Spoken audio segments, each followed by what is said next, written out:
શહેરના Nada bypass road ઉપર Scorpio ગાડીએ eco ગાડીને ટક્કર મારી બનેલી ઘટનામાં 4ને શરીરે નાની મોટી ઈજા પહોંચી હોવાથી સારવાર અર્થે હોસ્પિટલમાં દાખલ. બનેલી ઘટનાને પગલે DYSP Bindra Jadeja, police inspector Anku Chaudhary સ્થળ ઉપર પહોંચી તપાસ હાથ ધરી.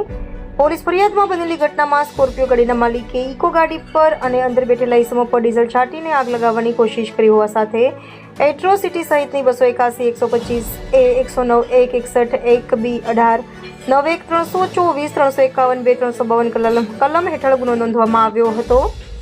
ફરિયાદી અને આરોપી બંને એક જ ગામના બોરિયાવી ગામના હોવા સાથે પોલીસ સ્ટેશન ખાતે ઘટના પહેલા અરજી બાબતે બોલાચાલી થઈ હતી.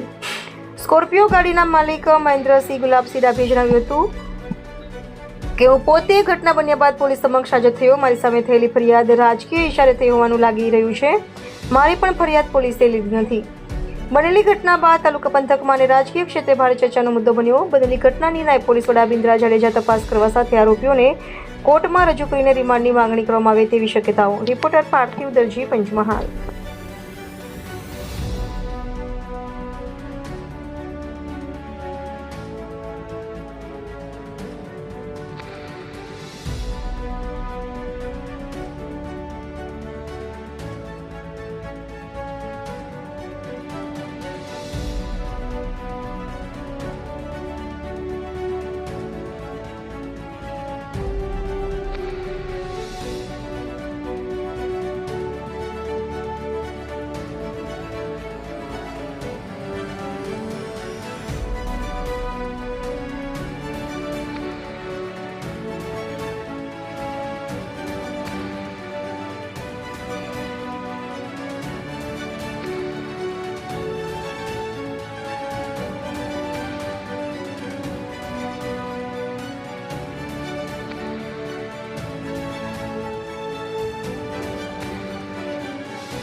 ગઈકાલ તારીખ 23/12/2025ના રોજ બપોરે આશરે 2:45 વાગ્યાની આસપાસ શહેરા પોલીસ સ્ટેશન વિસ્તારમાં નાડા બાયપાસ પાસે જેજી હાઈસ્કૂલ જે સ્કૂલ છે એની નજીકમાં આ કામના ફરિયાદી છે જયદીપસિંહ અભયસિંહ બામણિયા.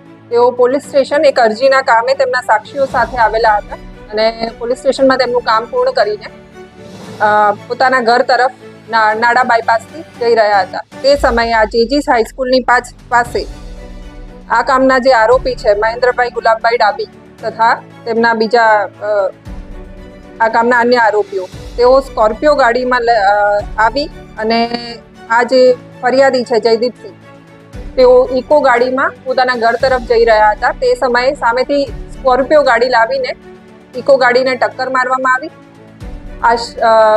આશરે 50 મીટર જેટલા ડિસ્ટન્સમાં એને ઘસેડવામાં આવી અને ત્યારબાદ ફરીથી રિવર્સ લઈને સ્કોર્પિયો ગાડીએ ફરી ટક્કર મારી, જેના લીધે આ ઇકો ગાડી છે એ ત્યાં બાજુમાં ખાડામાં જઈને ઉલટી પડી ગયેલી અને ત્યારબાદ સ્થળ પર 108 એમ્બ્યુલન્સ બોલાવવામાં આવેલી અને ફરિયાદી અને જે ઈજા પામનાર તમામ સાહેબો હતા તેઓને સિવિલ હોસ્પિટલ ભરતી કરવામાં અને ત્યારબાદ સિવિલ હોસ્પિટલ ખાતેથી તેમની ફરિયાદ કરી.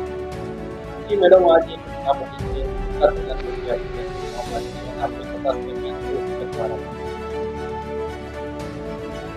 ફરિયાદ છે એ બનાવ બન્યો એના 6 કલાક બાદ 7 કલાક બાદ લેવામાં આવી છે. એનું કારણ એ હતું કે શહેરમાં જ્યારે બનાવ બન્યો તે વખતે ખૂબ ભયંકર રીતે આ લોકો ઇકો ગાડીમાંથી પડેલા હતા, એટલે એમને તાત્કાલિક સારવાર આપવી ખૂબ જ જરૂરી હતી. એટલે સારવાર માટે જ્યારે હોસ્પિટલ લઈ ગયા હતા ત્યાં પછી પોલીસ દ્વારા ગોધરા એમને રેફર કરેલા ગોધરા હોસ્પિટલમાં જઈને એમની ફરિયાદ ડ્રાફ્ટ કરીને ત્યારબાદ લેવામાં આવી.